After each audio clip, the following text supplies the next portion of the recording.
Line Kashmir honey, அழகும் வாசனையும் கமழும் காஷ்மீர் லயன் காஷ்மீர் ஹனி. அசல் தேன் அசந்தேன்.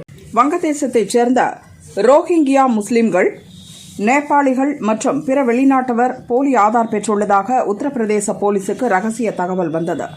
இவர்களுக்கு ஆதார் மற்றும் இன்னும் பிற இந்திய ஆவணங்களை தயார் செய்து கொடுத்த 8 பேர் கொண்ட கும்பலை உத்தரப்பிரதேச தீவிரவாத எதிர்ப்பு படை போலீசார் கைது செய்துள்ளனர்.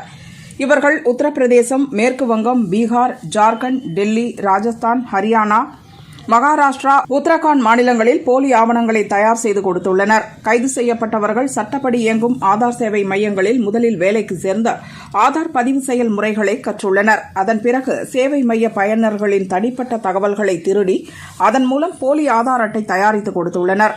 பிறந்த பதிவு முதல் குடியிருப்பு சான்றிதழ் வரை இவர்களே போலியாக தயாரித்து அதன் பிறகு வெளிநாட்டினருக்கு ஆதார் அட்டை தயார் செய்து தந்த விவரங்களை போலீசார் சேகரித்துள்ளனர். ஒவ்வொரு போலி ஆதார் அட்டைக்கும் 2000 ரூபாய் முதல் 40,000 ரூபாய் வரை பணம் வசூலித்திருப்பது விசாரணையில் தெரியவந்திருக்கிறது.